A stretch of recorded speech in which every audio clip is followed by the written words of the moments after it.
Well, I think we're watching in Europe. This is a perfect example of how to destroy nation after nation. And if we don't wake up here and realize what's going on, I mean, if I was Satan and I wanted to destroy nations and build a one world government, I would do exactly what is going on in Europe. And it appears that our president wants to go right along with it. The reason I'm so troubled, Brigitte and Eric, by the Muslim Brotherhood is obviously the inroads it has made. Of course, it came around about 1928, but the inroads it's made with the Obama administration and Hillary Clinton, from a senator to Secretary of State. She's had Huma Abedin at her side for a lot of years, a Muslim Brotherhood operative. Brigitte, you talk a lot about the Muslim Brotherhood. You talk about the project. Can you give us a little, real short summary about the project? The Muslim Brotherhood is the oldest Islamic terrorist organization in the world, founded in 1928 and has 70 offshoot Islamic organizations around the world, including Al-Qaeda and Hamas and now ISIS.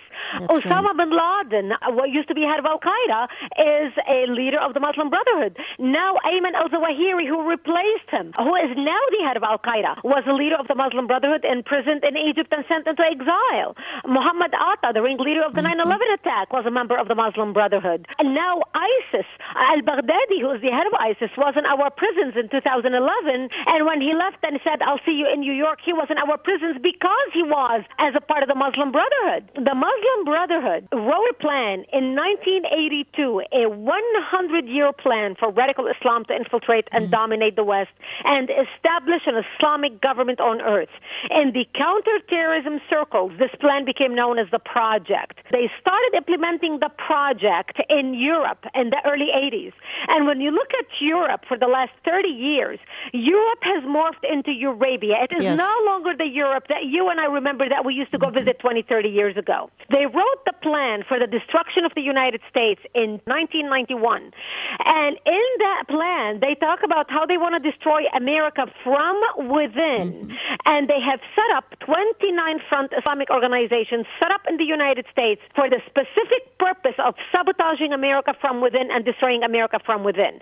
And they write tactics on how to destroy America, how to use our laws against us, our open-mindedness against us, how to get democratically elected Muslims on all levels in the West, how to get Muslim interns in the political offices in the West so they can have a bird's eye view on how policy is done on the highest levels. So when you see their project being implemented in the United States and you see how leaders of the Muslim Brotherhood in America already were trying to befriend President Clinton, President Bush after him, and now President Obama, you see the tracks of the Muslim Brotherhood infiltration into the White House. To give you an example, President Obama, one of his advisors as soon as he became a president was ISNA, the Islamic Society of North America. The president of ISNA was the person who wrote President Obama's speech, which he delivered in Cairo, his first famous speech to the Arabic world. So that gives you an idea. They are now his advisors on Middle East policy, and that gives you an idea as to why Obama has been throwing our allies under the bus and cozying up to our enemies. That's not the only thing that Eboo Patel has done along the way, but you're exactly right. Brigitte, do you feel this would then just transfer in a very comfortable, convenient way to a Hillary Clinton administration? Oh, absolutely. I mean, listen, they are now working at the State Department. They are working at the Pentagon. They are working at the White House. They are working at the FBI.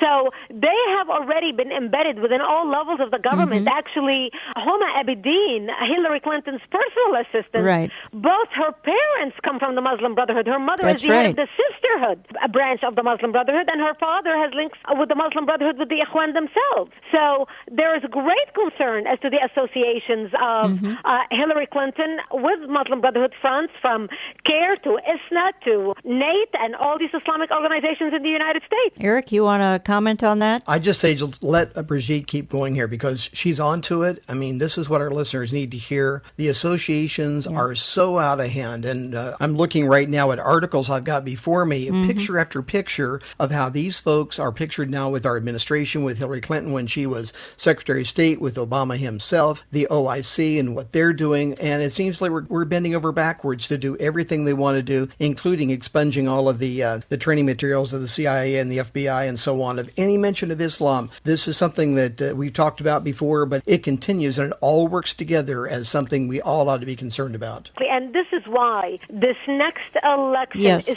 so important. This next election is a make it or break it election.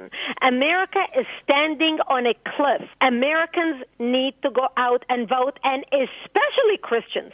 You know, it breaks my heart, Jan, that 9 million evangelicals stayed home and did not vote last election because they did not want to vote for a Mormon. And by default, they put Obama in office for another 4 years. This election is an election about our survival, the survival of the United States. You can pray, you can read your Bible, you can pray that God will give you wisdom, but you have to get out of your bed and go to the voting booth and vote this election. It's an election about survival.